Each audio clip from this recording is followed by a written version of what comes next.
the perfect empress, the erased empress, and the Cinderella empress. 3 empresses, 1 emperor. Of the 14 emperors of the Qing dynasty, none is probably more famous today than Emperor Qianlong, largely thanks to popular C-dramas like Story of Yanxi Palace and Ruyi's Love in the Palace. Previously, we talked about the tragic love story of his first love, Empress Xiao Xianchun, and the dramatic downfall of his second empress, Empress Nala. But the fascinating stories of his empresses do not end there. Emperor Qianlong lived to be 87, making him the longest living emperor in all of Chinese history. In his life, he also ruled as emperor for 60 years and acted as emperor emeritus for another 3 years. If we count those 3 years, it would also make him the longest ruling emperor in Chinese history. In his time as emperor, there were over 40 officially recorded consorts in his imperial harem. Out of those consorts, 1 stand out for her incredible journey from humble beginnings to becoming the mother of the next emperor. This was his third and final empress, Empress Xiao Yichun, from the Wei family. She might be better known to some of us as Consort Ling, or as the fictional Wei Yingluo from the Story of Yanxi Palace, and the fictional Wei Yanwan from Ruyi's Love in the Palace. As with Emperor Qianlong's first 2 empresses, Consort Ling's life was filled with mystery, starting with how she entered the imperial palace. But records of her life were also filled with contradictions. Did Emperor Qianlong actually love her or not? Hey everyone, and welcome back to Tea with Amy. Today we're spilling the tea on Lady Wei and her incredible story of contradictions from a palace maid to Consort Ling, and eventually the Empress Xiao Yichun. An interesting common misconception about Consort Ling today is that Ling was her family name. But actually, she comes from the Wei family. And Consort Ling is a direct translation of her official harem title, Ling Fei. In previous dynasties, such as the Tang dynasty, there was a set amount of named consorts. Typically, the noble consort, Gui Fei, pure consort, Shu Fei, virtuous consort, De Fei, and worthy consort, Xian Fei. The Qing dynasty built upon this system and no longer limited themselves to a small number of named consorts. Instead, the emperor could bestow unique characters to named consorts as he saw fit, usually as a sign of great favor. In addition, the personal names of women in the Qing dynasty imperial harem were rarely documented, making their title not only a reflection of their rank, but also their identity. Our understanding is that lower-ranked consorts were referred to by their family name, such as Lady Wei. And if they received a unique character from the emperor, then that word became their new identity. In Chinese, the word Ling has many meanings, and we don't know which meaning Emperor Qianlong intended. However, many historians believe that it was in reference to a passage from the classic of poetry, where Ling was used to mean auspicious, esteemed, or beautiful. In other words, a more accurate translation of her title might be auspicious consort.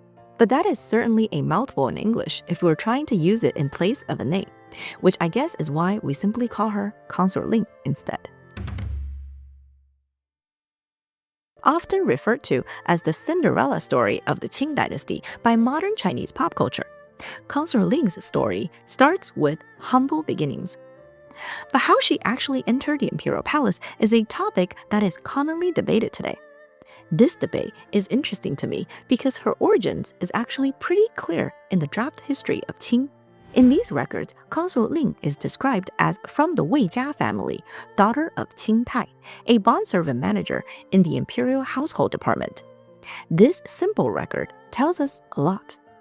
First, we know that the family name Wei Jia is the Manchu version of the Han Chinese family name of Wei. Historical records explain that her family was promoted to the Manchu banner and granted the character Jia, making them the Wei Jia family. This confirms that Consort Ling was indeed a Han Chinese woman and not originally Manchu. Next, let's look at her father's position, a bondservant manager in the imperial household department. This position, while a manager, was only for bondservants. This meant that Consort Ling's family was a bondservant family and not a member of the Outer Eight Banners. And since bondservant families were excluded from the imperial draft system, she could not have entered the imperial harem directly as a consort. Instead, she could only have entered the imperial palace through the Baoyi Xuanshou, a selection process for daughters of bondservant households. This selection process was primarily for the selection of palace maids, 宫女, and female attendants, 官女子. This brings us to the conclusion that Consort Ling was a Han Chinese woman from a bondservant family who entered the imperial palace either as a palace maid or a female attendant. So why is there a debate? A scandalous alternative theory that became popular suggests that Consort Ling was originally a performer or even a courtesan. This theory is based on a passage in the biographical sketches of famous people of the Qing dynasty from the 1940s. This passage specifically describes how Consort Ling was a performer that was brought into the palace by the Office of Great Peace. However, based on our understanding of the Qing dynasty, we know that this was pretty much impossible. First of all, as I mentioned in my video about the Qing dynasty imperial draft, consorts were primarily chosen for the imperial harem through the imperial draft. There is no evidence of any women being purchased for the imperial harem in the Qing dynasty. Also, there are very strict rules regarding who could participate in the imperial draft, which was designed to select women of certain family backgrounds. A female performer or entertainer would not have been allowed to be selected. Additionally, the Office of Great Peace did not even exist during Emperor Qianlong's reign. Instead, there was a similar department that was known as the South Office, which makes this account even more questionable when it doesn't even use the correct office name. For me, the officially recorded history makes more sense. What do you think? We don't know exactly when Consort Ling entered the palace, but based on the age restrictions for becoming a palace maid, historians estimate that it would have been between 1740 to 1743, when she was 13 to 16 years old. Consort Ling began her journey in the imperial palace as Lady Wei, attending directly to Empress Xiao Xianchun.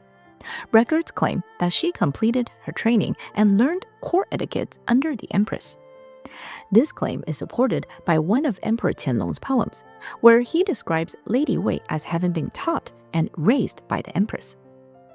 Given the strict rules and restrictions for entering the imperial palace, how did Lady Wei go from a palace maid to climb all the way to the top of the imperial harem? Unfortunately, the details of her incredible rise are not clearly documented. In fact, there are no records of any palace intrigue or conflicts with other consorts for Consort Ling. This may come as a surprise, but she was often praised as a virtuous and gentle consort that mostly minded her own business and did not involve herself in schemes or competition with other consorts. However, what is recorded does allow us to make some assumptions. In 1745, when Lady Wei was just 18 years old, she was promoted to noble lady. This was a huge jump. It was already incredibly rare for a palace maid to become a consort, and this promotion skipped several ranks. And then, in that same year, she was promoted again, this time to the rank of concubine, and she was granted the special character of Ling. This was pretty much unprecedented. Many historians believe that this was a testament to the massive amount of favor that she must have had from the very beginning. Other interpretations believe that these promotions must have been a result of Empress Xiao Xianchun's influence. So how does a palace maid get promoted directly to noble lady, and then again to the rank of concubine? A popular modern theory explains that Emperor Qianlong was very concerned with the well-being of Empress Xiao Xianchun, especially after the death of their first son. This led to him spending a lot of time at the empress's residence, the Palace of Eternal Spring. It was during this time that Emperor Qianlong likely met and developed a relationship with the then palace maid, Lady Wei. This would have given her the perfect opportunity to insert herself into the love that Emperor Qianlong had for Empress Xiao Xianchun. Tragically, Empress Xiao Xianchun passed away in 1748. Her death was sudden, and adjustments had to be made in the imperial harem hierarchy to fill the gap left by the empress. The most important of these was the promotion of Nala to imperial noble consort. Several other consorts were also promoted for certain achievements, such as bearing sons. But out of these promotions, one stood out. The still childless concubine Ling was promoted once again to the rank of consort. This was a very surprising promotion during this strict time of grief, as there was no official need or functional reason. Was this in memory of Empress Xiao Xianchun, to promote the one that reminded him of his empress the most?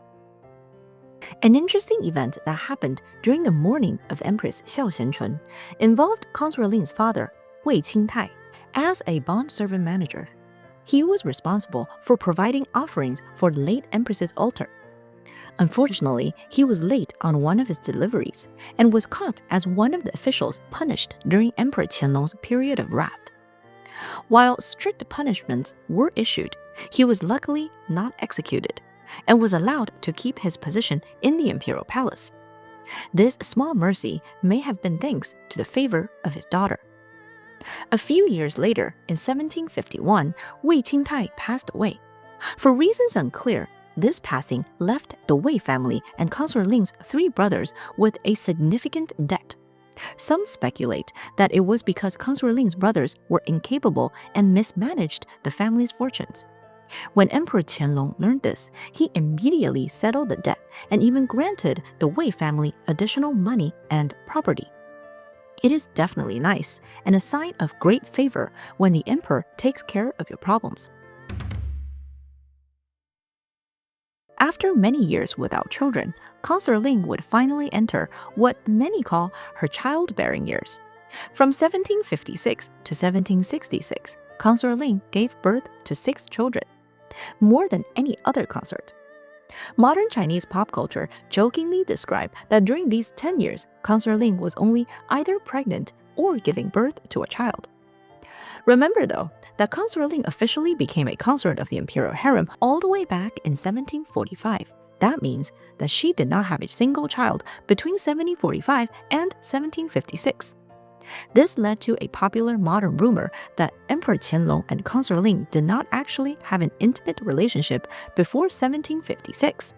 Is that even possible? Some modern interpretations suggest that Consort Ling was using birth control in those years to purposefully not have children. Some romanticized accounts suggest that in her first few years as consort, it was because she did not want to have any children to compete against Empress Xiao Xianchun. A version of this was even dramatized in Story of Yanxi Palace. There are no historical records to support this though, and even if it was true, we don't know why she decided she should start having children in 1756. But the point is, the children just started coming. Starting in 1756, Consort Ling gave birth to her first child, the 7th imperial princess. Then the next year, in 1757, she gave birth to her first son, Yonglu, the 14th imperial prince. And the year after that, in 1758, she gave birth to another daughter, the 9th imperial princess. In 1759, Consort Ling was promoted to noble consort as a reward for giving birth to 3 children, especially a son. This immediately elevated her to one of the highest-ranking consorts, second only to Empress Nala. Sadly, after this incredible promotion, tragedy struck. While not specifically documented, some historical records suggest that Consort Ling had a miscarriage in 1759. These records detail visits by midwives and nurses that suddenly stopped with no record of a child, strongly implying that there must have been a miscarriage. Her incredible childbearing continued with 3 more sons. But in 1760, right before the birth of her next son, her first son, Yonglu, tragically passed away. Later that year, Consort Ling gave birth to her second son. This was the 15th imperial prince, Yongyan, who would grow up to become the future emperor Jia Qing. 1760 was a year of both great joy and profound loss for Consort Ling. In 1762, she gave birth to her third son, the 16th imperial prince, who unfortunately died early at the age of 3 and did not have a recorded name. And in 1766, she gave birth to her fourth son, the 17th imperial prince, Yongling. But these childbearing years also had some interesting contradictions. During these busy years of childbirth, Emperor Qianlong took Consort Ling on many outings, from hunting trips to imperial tours. Some historians use this to suggest that he must have been infatuated with her and had to have her with him at all times. Modern rumors even use this as a possible reason for Empress Nala to become jealous with the favor and attention that Consort Ling enjoyed. However, other modern interpretations took this to mean that he did not really care about her well-being, as all of these trips for a pregnant woman could have caused her great stress and physical harm. In comparison, when Empress Xiao Xianchun was pregnant, Emperor Qianlong actually canceled his outings so that he could stay and take care of her. These modern accounts argue that Emperor Qianlong only used Consort Ling as a birthing tool, especially considering his attitude towards Consort Ling's sons. After Consort Ling's third son died at the age of 3, there are no records of significant grieving from Emperor Qianlong, and he did not even grant the child a name. This is a stark contrast to Empress Xiao Xianchun's son Yongcong, who had a name and was greatly mourned after his death at 2 years old. Even Empress Nala's son, Yongjing, who also tragically died at 2 years old, had a name. When Yongyan was born, Emperor Qianlong was not even in the Forbidden City and was actually away on a hunting trip. And he did not cut the hunting trip short. There are also multiple records of Emperor Qianlong's displeasure at Yongling, Consort Ling's youngest son. These events certainly do not paint a picture of a loving husband or father. And that leads us to something important that happened the year before she had her last son. 1765 was the year of the biggest scandal of Emperor Qianlong's reign. In this year, Empress Nala did the unthinkable and insulted the emperor by cutting her hair. She was immediately sent to the court palace and stripped of all of her authority. While the empress fell from grace, Consort Ling completed her rise to power.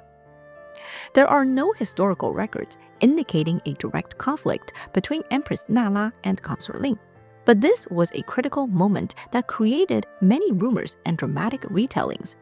Some rumors even suggest that it was Emperor Qianlong's favor for Consort Ling that led to Empress Nala's dramatic haircutting. For example, in Ruyi's Love in the Palace, Consort Ling was portrayed as a ruthless villain who plotted Empress Nala's downfall. In that same year, Consort Ling was promoted to imperial noble consort and became the new head of Emperor Qianlong's imperial harem.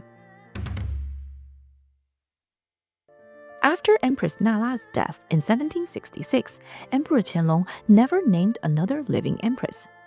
So if Emperor Qianlong favored Consort Ling so much, why didn't he make her his new empress? While historical records do clearly document that Emperor Qianlong had no intention of naming another living empress, a definitive reason was not provided. Some believe that it was due to his continued grief over the loss of his first empress, but grief alone probably does not explain the full picture. Let's not forget two very important factors of Consort Ling. She was Han Chinese, and she was a palace maid. A living Han Chinese empress in the Qing dynasty would have been politically and culturally unthinkable. A palace maid meant that she came from a bondservant family. Elevating a bondservant to imperial noble consort was already scandalous. Naming a bondservant to be the mother of the empire would have been insulting to the Manchu nobility. Regardless of the reasons, Consort Ling was not named empress during her life, but she remained the head of his imperial harem as imperial noble Consort Ling until the day she died.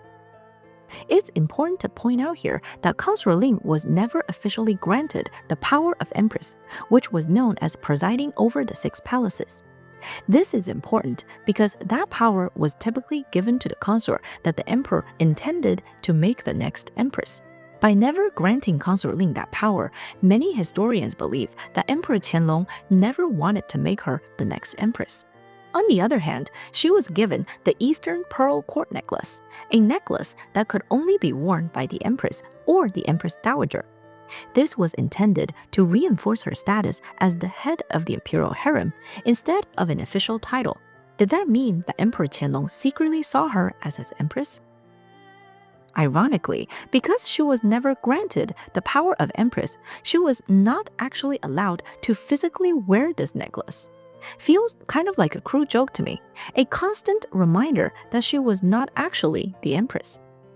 However, even without the official powers of the empress, Consort Ling was still the highest ranking consort and given full administrative control over the harem, along with many privileges and honors that were normally reserved only for the empress. Most notably, she managed the silkworm ceremony.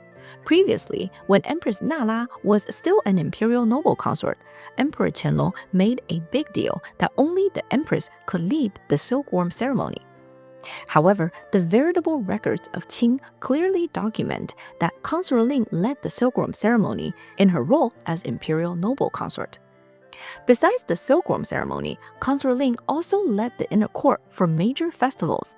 The veritable records of the Qing document Consort Ling leading the festivals for New Year's Day and the winter solstice, a responsibility and honor typically reserved for the empress.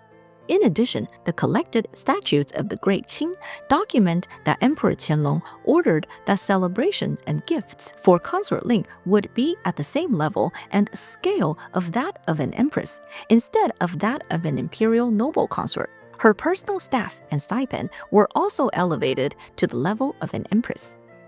Archival records from the Imperial Household Department also record that tributes from vassal states that were designated for the empress were delivered and presented to Consort Ling instead.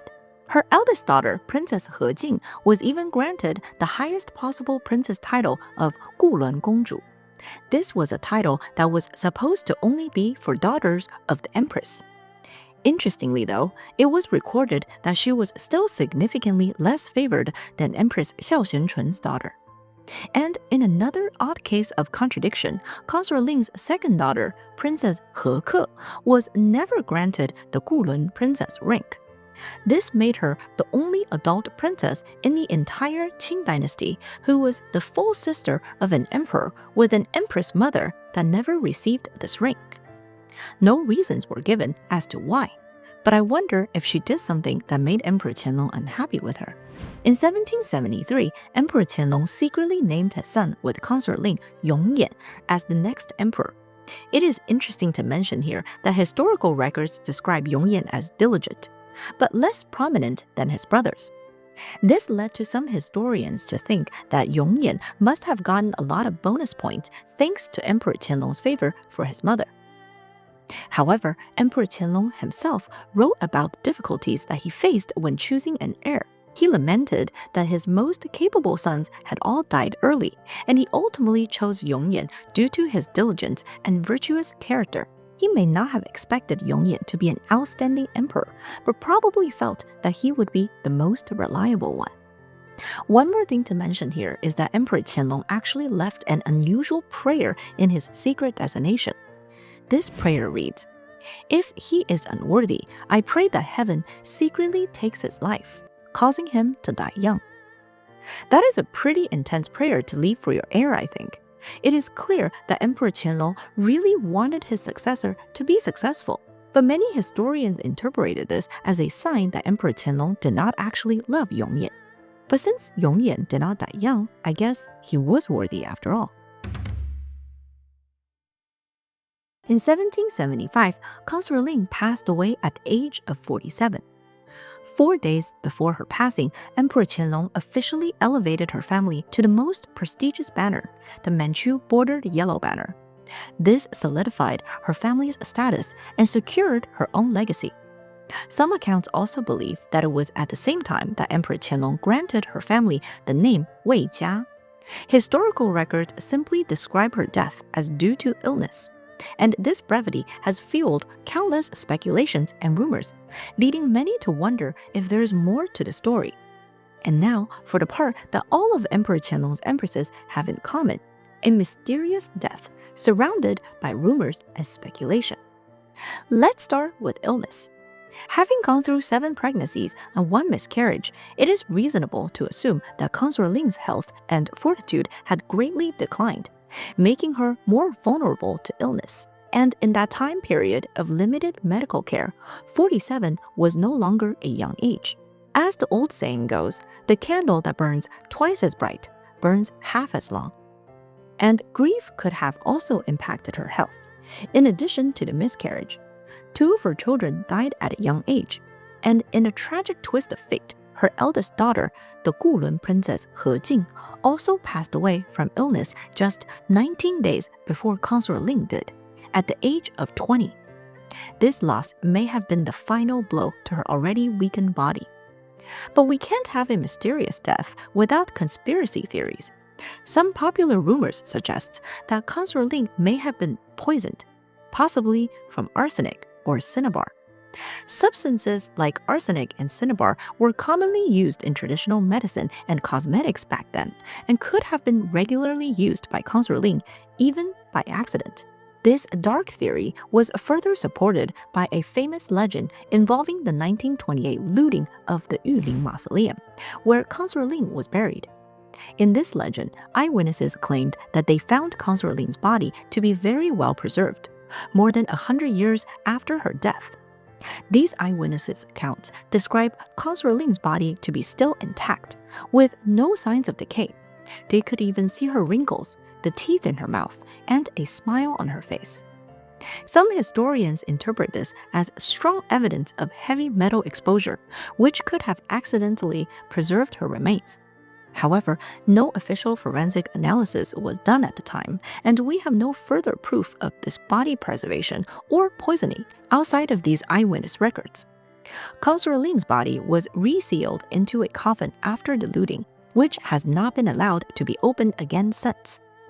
The modern Chinese pop culture conspiracy theorists take this a step further to suggest that Consort Ling was directly poisoned by Emperor Qianlong himself. These popular theories claim that because her son Yongyan was designated as the crown prince, Consort Ling could not be allowed to become a Han Chinese Empress Dowager, which could compromise Manchu control over the empire. So Emperor Qianlong had to poison Consort Ling before Yongyan became the emperor.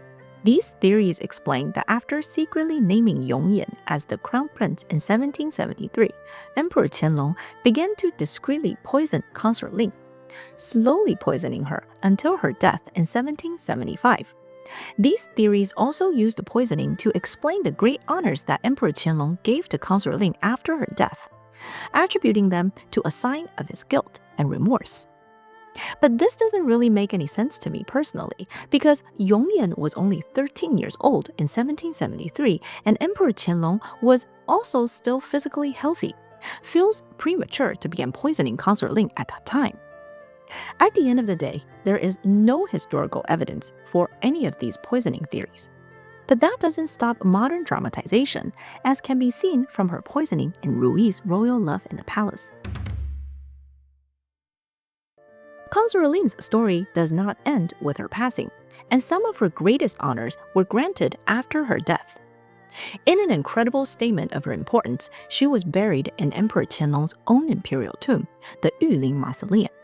Empress Xiao Xianchun lies to the left of the emperor's coffin, and Consort Ling to the right. In contrast, Empress Nala was never buried in this mausoleum at all. This final arrangement says a lot about who Emperor Qianlong considered to be his partners in life. Similar to not naming another living empress, Emperor Qianlong never named another imperial noble consort after Consort Ling's passing. Some believe that he was saving this position for Consort Ling forever, similar to why he did not want to name another empress after Empress Xiao Xianchun. Emperor Qianlong even wrote a poem after her burial that further reinforced the close relationship that Consort Ling must have had with Empress Xiao Xianchun. What's especially interesting about this poem is that some scholars believe that it actually has multiple layers of meaning. While it is clear that this poem is referencing Consort Ling and Empress Xiao Xianchun, it could also be interpreted to mean that they will be accompanying him in death, in addition to each other. Given how much Emperor Qianlong cared for Empress Xiao Xianchun, this would also be a strong sign of how much he cared for Consort Ling. But that's not all. In 1795, 20 years after Consort Ling's death, Emperor Qianlong gave her one final honor. He posthumously named her as Empress Xiao Yichun, right before he abdicated the throne to their son, Emperor Jiaqing. This made her the only Han Chinese empress of the entire Qing dynasty, finally giving her the title that she had earned in all but name. The legendary consort, who started from the lowest position of the imperial palace, became the empress of the entire empire. And yet, in a final contradiction, Emperor Qianlong announced that this elevation to empress was only because of her son. His edict claimed that it was the proper thing to do to promote the next emperor's mother, strongly implying that the promotion was not out of his love for Consort Ling. He even limited the scale of the elevation ceremony, stating that a grander ceremony would be inappropriate and even blasphemous. That seems like a really strange thing to clarify for someone that you loved. So, did he actually want to make her empress, or was it really just a necessary political move to legitimize their son, Emperor Jiaqing? Perhaps it was both.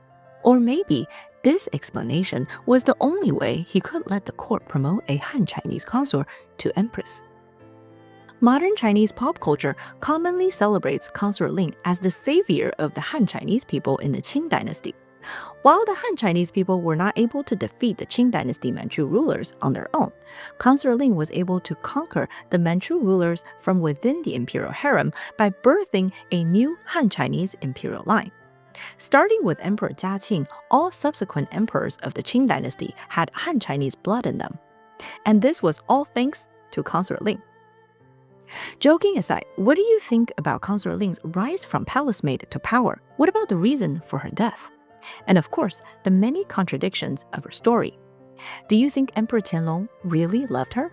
Let me know in the comments, and if you enjoyed today's topic, don't forget to like and subscribe. And if you want to support this channel and help me uncover more fascinating stories from Chinese history, please check out my membership and become a Noble Baoban. Thanks again for watching, and I'll see you in the next one. Stay curious, stay magical.